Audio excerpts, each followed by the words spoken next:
অবাধ্য হৃদয় লেখিকা নুরিয়া ইসলাম পর্ব ২৬। রাতের নিস্তব্ধতায় ঘরের ভেতর শুধু ইনায়ের ফুঁপিয়ে কান্নার শব্দই প্রতিধ্বনিত হচ্ছে। সে তো এমন জীবন কখনো চায়নি, না চেয়েছে এরিকের মতো এমন জীবনসঙ্গী। কিন্তু নিয়তির নির্মম খেলায় জীবনের সবচেয়ে অপছন্দের মানুষটাই তার সবকিছুর সঙ্গে জড়িয়ে গেছে। ইনায়া অনেকবার চেয়েছে এরিককে ঘৃণা করতে, দূরে ঠেলে দিতে, কিন্তু হৃদয়ের এক গোপন কোণে গুঞ্জরিত এক অনুভূতি তাকে বারবার টেনে আনে, যেটা সে অস্বীকার করতেও পারে না, স্বীকারও করতে পারে না। এই নিষিদ্ধ আবেগগুলো আজকাল তাকে কুরে কুরে খাচ্ছে। সে কিছুতেই চায় না, কোনোভাবে এই অনুভূতির কাছে আত্মসমর্পণ করতে চায় না। সে নিজেকে বোঝাতে চায় এই বেপরোয়া উন্মাদ পুরুষের মোহে সে কিছুতেই নিজেকে জড়াবে না, যার হৃদয়ে তার ধর্ম নেই। কিন্তু বাস্তবতা বড় নির্মম। ইনায়া ফুঁপিয়ে কাঁদতে কাঁদতে কেবল আল্লাহর দরবারে বলতে থাকে, হে আল্লাহ, তুমি কেন এমন একজনের সঙ্গে আমার জীবন জুড়ে দিলে যে তোমাকেই মানে না। তার দুচোখ বেয়ে অশ্রুধারা গড়িয়ে পড়তে থাকে বালিশে। বুকের ভেতর জমে থাকা ভার একটু হালকা হয় না। বিশ্বাস আর অনুভূতির এই অসম যুদ্ধের মাঝখানে সে ক্রমশ হয়ে যাচ্ছে নিঃশব্দে নিঃসঙ্গভাবে। একটু ভালোবাসা চাইতে গিয়েও আজ সে বয়ে বেড়ায় শুধু এক অনাহত নিষেধের গ্লানি। তারা ভরা আকাশের আধারেও নেই তার কোনো আশার আলো, তবু সে থেমে থাকে না। চোখ বন্ধ করে নিঃশব্দে প্রার্থনা করতে থাকে, হে আল্লাহ, তুমি যদি তার হৃদয়কে না বদলাও তবে আমার হৃদয়টা নিস্তেজ করে দাও। আমি আর কিছু অনুভব করতে চাই না। মিস্টারা প্যালেস হলরুমের সার্ভেন্টরা এক কোণে চুপচাপ দাঁড়িয়ে আছে, সবার মুখে আতঙ্কের ছাপ। ওপরে অলিভিয়ার চিৎকারে পুরো বাড়ি কাঁপছে, তার সঙ্গে ভাঙচুরের শব্দে পরিবেশ আরও গম্ভীর হয়ে উঠেছে। রাগে তার মাথা ঠিক নেই, কেউ তার সামনে যাওয়ার সাহস পাচ্ছে না। এরিক ইনায়াকে বিয়ে করেছে, এই খবরটা শোনার পর থেকেই এক ভয়ঙ্কর ঝড় বয়ে গেছে অলিভিয়ার ভেতরে। সে মানতেই পারছে না এই সত্যটা। এরিক এখন আর তার নয়, অন্য কারো হয়ে গেছে। কথাটি ভাবতেই অলিভিয়ার রাগ তরতর করে বেড়ে ওঠে। সে রাগে নিজের হিতাহিত জ্ঞান হারিয়ে সামনে রাখা ফুলদানিটা তুলে আছাড় মারতে যাবে, ঠিক তখনই অলিভিয়ার বাবা স্ট্যান স্মিথ পেছন থেকে অলিভিয়ার হাত চেপে ধরে বলে ওঠে, পাগল হয়ে গেছো তুমি অলিভিয়া, এসব কি করছো তুমি? এত রাগ ভালো নয় মামুনি। অলিভিয়া নিজের রাগকে প্রশমিত করতে বাবাকে জড়িয়ে ধরে কান্না করতে করতে বলে উঠল, ড্যাড, এরিক আমার সাথে এটা কিভাবে করতে পারলো? ও কি বোঝে না আমি ওকে কতটা ভালোবাসি? মিস্টার স্মিথ মেয়ের মাথায় হাত বুলিয়ে তাকে শান্ত করার চেষ্টা করলো, কিন্তু সে বিফল হলো। অলিভিয়া একেবারেই শান্ত হতে পারছিল না। তার মন ভেঙে গিয়েছে যে এরিককে ছাড়া সে কিভাবে বাঁচবে, এমন চিন্তা তাকে ভেঙে দিচ্ছিল। চিন্তায় ডুবে থাকা অলিভিয়া হঠাৎ সামনের দিক থেকে একটা ছুরি তুলে নিল। তার আচানক এমন কাজে মিস্টার স্মিথ ভয় পেয়ে গেল। মেয়েটি এতটাই জেদি যে নিজের জেদ বজায় রাখতে সে যে কোনো কিছু করতে পারে। অলিভিয়ার ক্ষতি হওয়ার আশঙ্কায় মিস্টার স্মিথ কাপা কণ্ঠে বলল, অলিভিয়া, ছুরিটা রাখো। তোমার এরিককে আমি তোমার কাছে এনে দেব। এরিক শুধু তোমারই থাকবে। অলিভিয়া যেন কিছু শুনতে চাইল না। সে জানে তার বাবা তাকে সান্ত্বনা দিচ্ছে, তাই তো ছুরিটা আরও শক্ত করে চেপে ধরল। এতে মিস্টার স্মিথ ভয় পেয়ে বলে উঠল, কি করছো তুমি অলিভিয়া, সাবধানে, কেটে যাবে তো। মিস্টার স্মিথের গলায় ফুটে উঠল অসহায়তা, কিন্তু অলিভিয়ার মধ্যে কোনো ভাবান্তর দেখা গেল না। সে চেঁচিয়ে মিস্টার স্মিথের উদ্দেশ্যে বলে উঠল, কেটে যেতে দাও ড্যাড। এরিক যদি আমার না হয় তাহলে আমার এই জীবন রাখার কোনো মানে নেই। আমি এরিককে ছাড়া বাঁচতে চাই না। অলিভিয়ার কথা শেষ হওয়ার আগেই পিছন থেকে মিস্টার রিচার্ড বলে উঠলেন, পাগলামি বন্ধ করো অলিভিয়া। তোমার এরিক তোমারই থাকবে, কথা দিলাম তোমায়। মিস্টার রিচার্ডের আশ্বাস ভরা কথাগুলো শুনে অলিভিয়ার ভেতরে ঝড় যেন একটু থামল। সে কিছুক্ষণ নিঃশব্দে দাঁড়িয়ে রইল, তারপর ধীরে ধীরে হাত থেকে ছুরিটা ফেলে দিল। পর মুহূর্তে সে দৌড়ে গিয়ে মিস্টার রিচার্ডকে জড়িয়ে ধরে কান্না ভেজা কণ্ঠে বলল, আঙ্কেল, আপনি সত্যি বলছেন এরিককে আপনি এনে দিবেন? কিন্তু এরিক তো ইনায়াকে ভালোবাসে। অলিভিয়ার মুখ থেকে ইনায়ার নামটি উচ্চারিত হতেই মিস্টার রিচার্ডের ভেতরে জমে থাকা রাগটা তরতর করে বেড়ে উঠল। এরিকের সেই মেয়েটির জন্য এত পাগলামি কিছুতেই সহ্য হচ্ছিল না তার। কিন্তু তিনি নিজেকে কোনো মতে সংবরণ করলেন। চোখ বুজে একবার গভীর নিঃশ্বাস নিয়ে শান্ত কণ্ঠে বললেন, তাকে এরিকে জীবন থেকে সরিয়ে দাও। মিস্টার রিচার্ডের কথা শুনে অলিভিয়া মুহূর্তেই সেইখানে স্থির হয়ে দাঁড়িয়ে রইল। সে যা শুনেছে তা কি ঠিক শুনেছে? অলিভিয়া শিওর হওয়ার জন্য মিস্টার রিচার্ডকে জিজ্ঞাসা করে, আঙ্কেল, আপনি ঠিক কী বোঝাতে চাইছেন? অলিভিয়ার বোকামি ভরা কথা শুনে মিস্টার রিচার্ড কিছুটা বিরক্ত হয়ে বলে ওঠে, সেটাও কি আমায় বলে দিতে হবে অলিভিয়া? তুমি এতটাও ইম্যাচিওর নও। মিস্টার রিচার্ডের কথায় অলিভিয়া একটা বাঁকা হাসি দিয়ে ড্রয়ার থেকে এরিক ইনার সেই দিনের পিকটা বের করে সেটাতে লাইটারের সাহায্যে আগুন জ্বালিয়ে বলে উঠল, তোমাদের এই নিখুঁত ভালোবাসা, হ্যাঁ, এই ছবির আগুনের মতোই পুড়ে ছাই হয়ে যাবে। তুমি ভেবেছ আমাকে ফেলে নিশ্চিন্তে থাকতে পারবে, এরিক? না, কখনো না। তুমি আমার ছিলে আমারই থাকবে, অথবা কারো না। তোমার যখন ৭ পাকে বাঁধবে, মনে রেখো আমি ৭টা আগুন জ্বেলে রেখেছি তোমাদের চারপাশে। ভাববেন আমি হেরে গেছি, আমি তো কেবল শুরু করেছি। ভালোবাসি বলেই তোমার উপর আমার রাইট আছে, এরিক। আর যেটা আমি ভালোবাসি না তাকে নিঃশেষ করি বিন্দুমাত্র দয়া না রেখে। ইনায়া, সে তো শুধু একটা নাম। তোমার পাশে ওর অস্তিত্ব আমি মুছে দেব ছায়ার মতো, নিঃশব্দে ধ্বংস করে। এই আগুন শুধু ছবিতে না, এরিক, তোমার জীবনেও জ্বলবে চিরকাল। সময় এগিয়ে চলছে তার নিজের নিয়মে। এরিক ও ইনায়ের বিয়ের ১ সপ্তাহ কেটে গেছে। এই কদিনে ইনায়া ধীরে ধীরে নিজেকে গুটিয়ে ফেলেছে, দূরে সরে গেছে সবার কাছ থেকে। চুপচাপ নিঃশব্দে কেটে গেছে দিনগুলো। ভার্সিটির ক্লাসও বন্ধ পড়ে আছে তার জন্য। আজ সকালে ঘুম ভাঙতেই এক ধরনের অস্থিরতা অনুভব করে ইনায়া। কতদিন আর এইভাবে পালিয়ে থাকা যায়? আর কতদিন সে এরিককে এড়িয়ে চলবে? নিজের সাথেই যেন ক্লান্ত লড়াই চালিয়ে যাচ্ছে। এক সময়ে আয়নার সামনে দাঁড়িয়ে নিজের চোখে চোখ রাখে সে। আজকে সে ভার্সিটি যাবে এই সিদ্ধান্তে স্থির হয়। সে নিজেকে প্রস্তুত করে কালো রঙের আবারায়, সঙ্গে ম্যাচিং করে পড়েছে ধূসর রঙের হিসাব, যা তার চেহারার প্রশান্ত ভাবটাকে আরো গাঢ় করে তোলে। নিজেকে আয়নায় একবার ভালো করে দেখে নেয়, চোখে একটুখানি আত্মবিশ্বাসের ছায়া।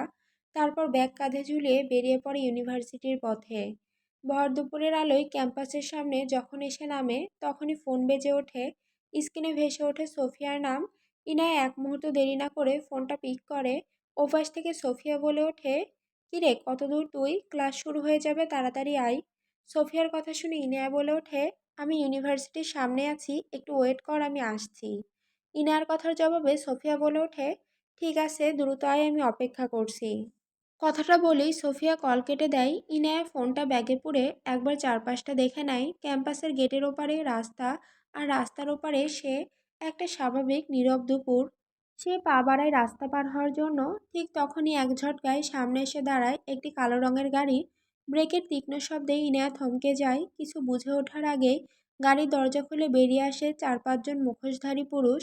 তাদের হঠাৎ করে সামনে দেখে ইনায়ার হৃদস্পন্দন দ্রুত হয়ে যায়। ভয় মেশানো কণ্ঠে বলে ওঠে, কারা আপনারা? আমাকে কোথায় নিয়ে যাচ্ছেন? লোকগুলো একটু কথা না বলে এগিয়ে আসে। ইনায়া চিৎকার করতে গেলে এক ব্যক্তি আচমকা একটা ভেজা রুমাল চেপে ধরে তার মুখে। চোখে ভয়, শরীর ছটফট করছে, কিন্তু ক্রমশ দুর্বল হয়ে আসতে তার চেতনা। মুহূর্তের মধ্যেই তারা তাকে টেনে তোলে গাড়ির ভেতরে। সাথে সাথে গাড়ির দরজা বন্ধ হয়ে যায়। পথের ধুলো আর বাতাস পেছনে ফেলে কালো গাড়িটা গতি তুলে ছুটে চলে এক অজানা অন্ধকার গন্তব্যের দিকে। এরিক অনেক আগেই নিজের গার্ডদের কাছ থেকে খবর পেয়েছে ইনায়া ইউনিভার্সিটিতে আগমনের। সেই মুহূর্ত থেকে সে অপেক্ষা করে আছে একটানা নিঃশব্দে। অপেক্ষা যত দীর্ঘ হয়, ইনায়ার প্রতি তার রাগ তত গভীর ও স্থির হয়ে ওঠে। রোদের তাপ নিঃশ্বাস পড়ছিল তার মাথার ওপর, শরীর ঘামে ভিজে উঠলেও তার দৃষ্টি এক বিন্দু নড়েনি। পুরোটাই নিবদ্ধ ছিল ইনায়ার প্রতীক্ষায়। এতদিনে জীবনে কোনো মানুষের জন্য এতটা অপেক্ষা করেনি সে। ইনায়া তার ধৈর্যের এমন এক পরীক্ষা নিচ্ছে, যা সহ্য করাও এক প্রকার যন্ত্রণা। তাই সে মনে মনে সিদ্ধান্ত নেয়, এই তপ্ত রোদের মধ্যে দাঁড়িয়ে থাকার যে যন্ত্রণা সে সয়েছে, তার প্রতিদান সে শাস্তি দিয়ে আদায় করে নেবে ইনায়ার কাছ থেকে। ১ মিনিট, ২ মিনিট, এভাবে করতে করতে ২৫ মিনিট কেটে গেল। তারপর ৩০, কিন্তু ইনায়ার কোনো খোঁজ নেই। তার আসার কোনো লক্ষণই দেখা যাচ্ছে না।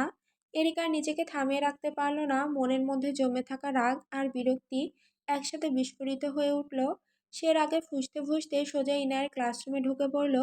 ক্লাস তখন চলছে, প্রফেসর বোর্ডে কিছু বুঝিয়ে দিচ্ছেন, কিন্তু এরিকে তাতে কিছুই আসে যায় না। সে কারো তোয়াক্কা না করে সোজা সোফিয়াকে উদ্দেশ্য করে বলে ওঠে, I am giving you only 5 minute, Sophia, step out, no excuse. এরিকের কথাটা পুরো ক্লাসরুম জুড়ে ঝংকার তুলে বেজে ওঠে। মুহূর্তে সবকিছু স্তব্ধ হয়ে যায়। ছেলেমেয়েরা নিঃশব্দে একবার এরিকের দিকে আরেকবার সোফিয়ার দিকে তাকায়। কেউই ঠিক বুঝে উঠতে পারে না আসলে কি ঘটছে এখানে। কিন্তু এরিক সেসব কিছুকে একেবারেই তোয়াক্কা না করে নিঃশব্দে ক্লাসরুম ছেড়ে বেরিয়ে যায়। তার এই আচরণের পর সোফিয়াও চুপচাপ উঠে দাঁড়ায়। কোনো কথা না বলেই ধীর পায়ে এরিকের পিছু নেয়। ক্লাসরুমে দোরগোড়ায় এসে সে তার সামনে গিয়ে দাঁড়ায়। এরিক টের পায় সোফিয়া এসে গেছে। একবার চোখ তুলে তাকে শান্ত কণ্ঠে বলে ওঠে, ইনায়া তোমায় ফোন করেছিল? এরিকের কথায় মাথা নেড়ে সম্মতি জানায় সোফিয়া। এরিক এক মুহূর্ত দেরি না করে জিজ্ঞেস করে, তোমাদের মধ্যে কি কথা হয়েছে? সোফিয়া জানে এরিক ইনায়াকে নিয়ে কতটা ভাবে, তার কতটা কেয়ার করে, তাই বিন্দুমাত্র দ্বিধা না করে সে বলল, সে বলেছে ইউনিভার্সিটির সামনে আছে, 5 মিনিটের মধ্যে চলে আসবে। এরিকের বিচক্ষণ মস্তিষ্কটা হয়তো কিছু একটা আন্দাজ করতে পেরেছে, আর দেরি না করে সে তৎক্ষণাৎ জ্যাকের নাম্বারে ডায়াল করতে থাকে। এইদিকে জ্যাক নিজেই ওয়াইফের সাথে পার্সোনাল কিছু মুহূর্ত কাটাচ্ছিল। ঠিক তখনই জ্যাকের ফোন কেঁপে ওঠে। বিচ বিচ স্ক্রিনে ভেসে ওঠে, ডেভিল বস কলিং। জ্যাকের চোখে মুখে বিরক্তির ছাপ ফুটে ওঠে। সে দম নিয়ে বলে ওঠে, শালা খাটাস একটা, ফোন করার আর সময় পেল না। কেন রে শালা, সবসময় আমার কোয়ালিটি টাইমের মধ্যেই তোকে হাড্ডি হয়ে ঢুকতে হবে? তার ওয়াইফ হালকা হেসে বলে, pick it up, maybe it urgent. Jack বিরক্ত মুখে ফোন রিসিভ করে, তখনই ফোনের ওপাশ থেকে ভেসে ওঠে এরিকের রাগান্বিত গম্ভীর স্বর। জ্যাক, ক্যাম্পাসের বাইরে সমস্ত সিসিটিভি ফুটেজ হ্যাক করে আমাকে সেন্ড করো right now. I give you only 5 minute, no more damn excuse. Eric কথাটা শেষ করেই জ্যাককে কিছু বলার সুযোগ না দিয়ে ফোনটা কেটে দেয়। এরিকের এই হুটহাট ফোন করার অভ্যাসে জ্যাক খুব বিরক্ত বোধ করে। মনে মনে এরিককে হাজারটা গালি দিতে দিতে সে জামা কাপড় পরে নেয়। তারপর হাত বাড়িয়ে বিছানার পাশে অবহেলায় পড়ে থাকা ল্যাপটপটা তুলে নেয়। রাগে গজগজ করতে করতে ল্যাপটপ খুলে হ্যাকিং শুরু করে দেয় জ্যাক। এমন একটা দিনও নাই যেদিন এই ডেভিলটা আমাকে শান্তিতে থাকতে দিয়েছে। রাগে তেতে আছে এরিক। ক্যাম্পাসের ঠিক মাঝখানে দাঁড়িয়ে আছে সে, তার চোখ মুখ কঠিন, চোয়াল আটসাট, হাত দুইটা শক্ত করে মুষ্টিবদ্ধ করে রেখেছে।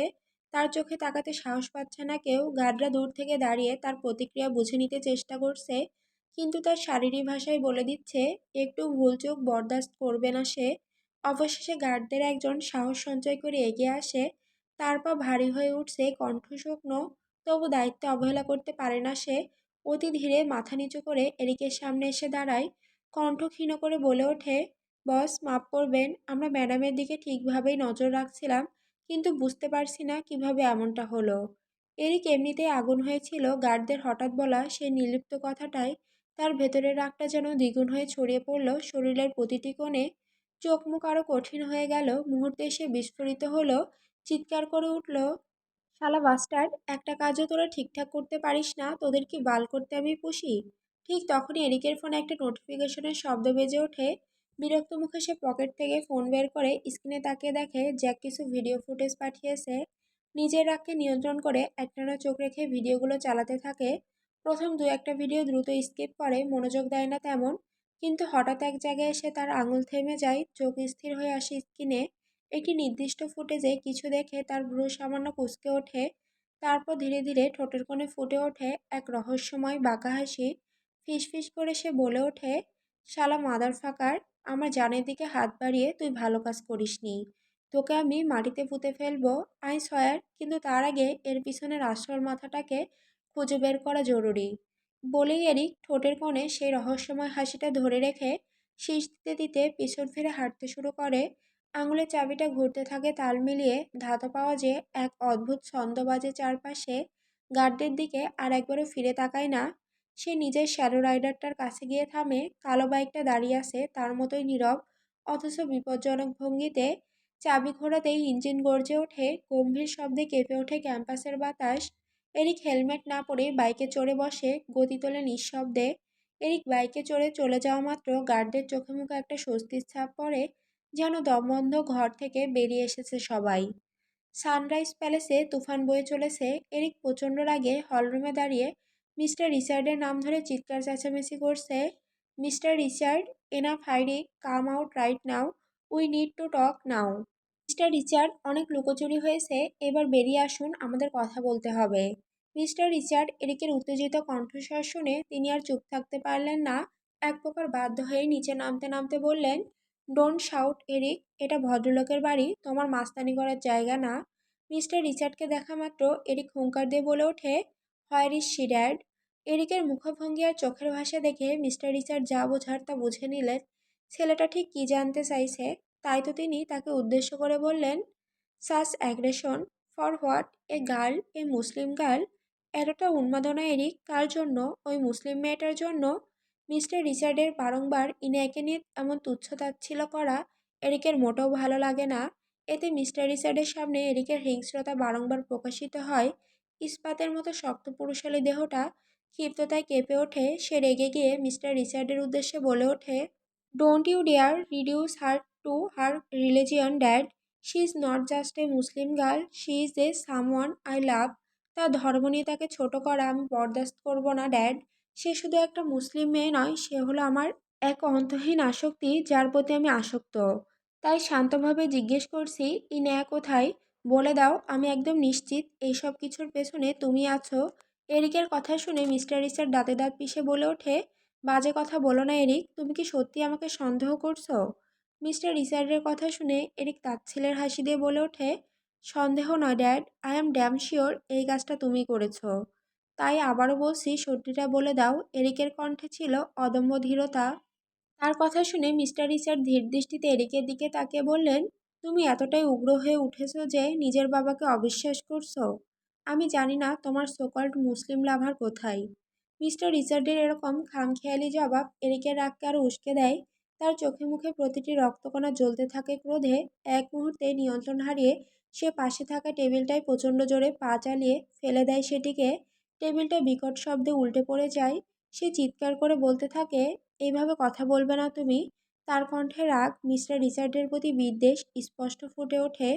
এরিক এরপর আর কিছু বলে না, নীরব নিশ্চুপ হয়ে ধীরে ধীরে পকেটে হাত ঢুকিয়ে এক ঝটকায় বন্দুকটা বের করে আনে আর নিঃশব্দে সেটি ঠেকিয়ে দেয় নিজের কপালে।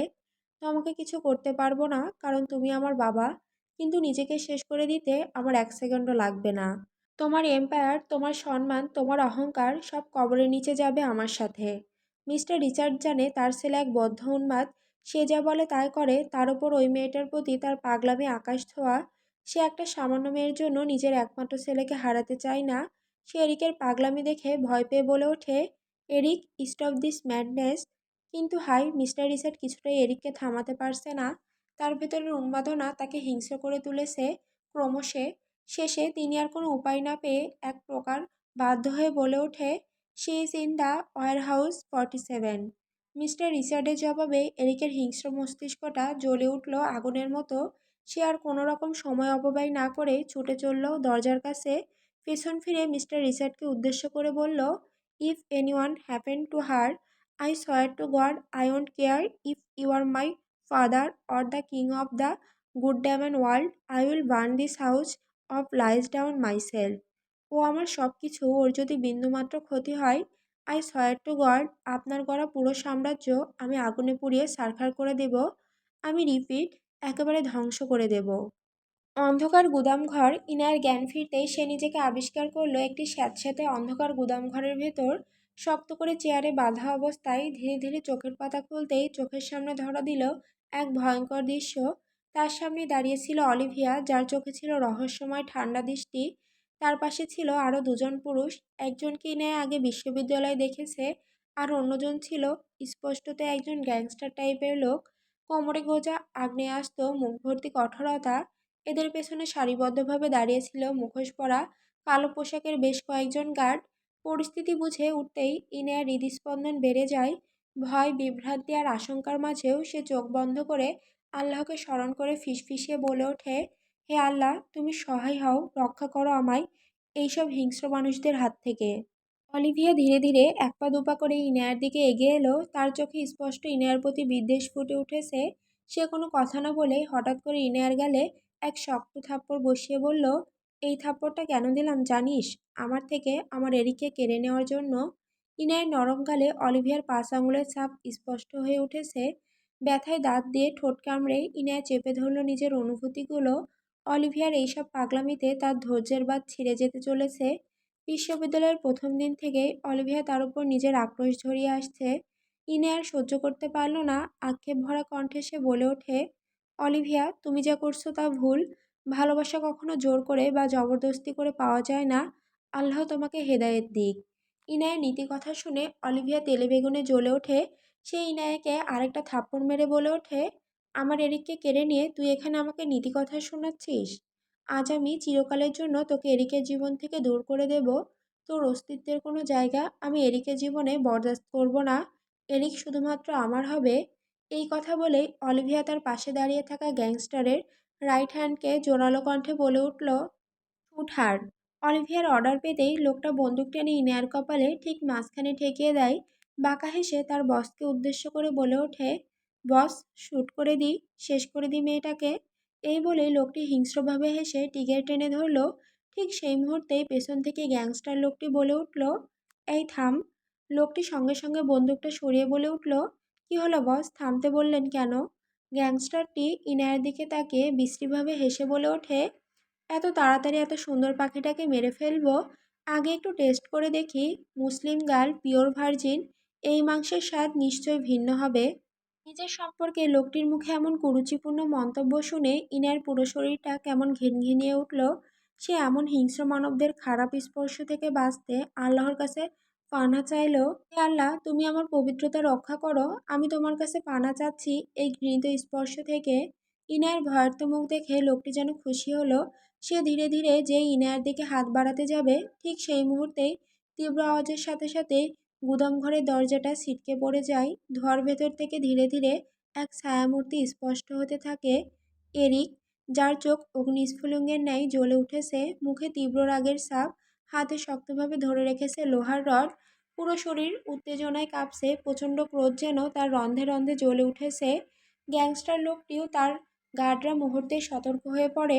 এরিক গর্জে ওঠে, আমার বইয়ের গায়ে একটা আঙুলও দিলে এই গুদামের মাটিতে তোদের পুঁতে ফেলবো, শুয়োরের বাচ্চা। গার্ডরা একে একে ঝাঁপিয়ে পড়ে এরিকের ওপর। এরিক চরম দক্ষতায় একজনের বুকে লোহার রডের আঘাত করে, তাকে নিচে ফেলে দেয়। আরেকজন এগিয়ে এলে এরিক তাকে ঘুরিয়ে পেছনে ফেলে দেয়, আর সাথে সাথে তার মুখে ঘুষি মেরে অজ্ঞান করে দেয়। এতে গ্যাংস্টার লোকটি রেগে এরিকের দিকে গুলি ছোড়ার চেষ্টা করে। এরিক কাভার নিয়ে গুলি এড়িয়ে তার দিকে তেড়ে আসে, পিছন থেকে এক লাফে গিয়ে গ্যাংস্টারের হাত থেকে বন্দুক ছিটকে ফেলে দেয়। দুজনের মধ্যে তীব্র মারামারি শুরু হয়। ঘুষি, কিক, চেয়ার ভেঙে পড়ে, চারপাশে বিশৃঙ্খলা সৃষ্টি হয়। এরিক রাগে কাঁপতে কাঁপতে বলে, I will kill you bastard. আমার বইয়ের দিকে কুনজর দিয়েছিস তুই, তোর চোখ আমি উপড়ে ফেলবো। এরিক গ্যাংস্টার লোকটিকে মাটিতে ফেলে দেয়, রাগে তার চোখ লাল হয়ে আছে, নিঃশ্বাস গাঢ় ও ভারী হয়ে উঠেছে। সে ধীরে ধীরে ছিটকে পড়া রডটি তুলে নেয়, তার কণ্ঠে গর্জে ওঠে। গ্যাংস্টার লোকটি ছটফট করতে করতে উঠে দাঁড়ানোর চেষ্টা করে, কিন্তু এরিক হঠাৎ এক ঝাঁপ দিয়ে তার উপর উঠে পড়ে, হাত দিয়ে গ্যাংস্টার লোকটির মুখ চেপে ধরে। চাপটা এত প্রবল যে মনে হয় যেন সে প্রতিটি আঘাতে তার সমস্ত যন্ত্রণা উগড়ে দিচ্ছে। গ্যাংস্টার লোকটি সেইখানে নেতিয়ে পড়ে। অলিভিয়া এরিকের এই রকম ভয়ঙ্কর রূপ দেখে ভয়ে ঢোক গিলতে থাকে। এরিক অলিভিয়ার দিকে এগিয়ে আসতে থাকে। তা দেখে অলিভিয়া একটা বন্দুক তুলে নিয়ে ইনার দিকে পয়েন্ট করে।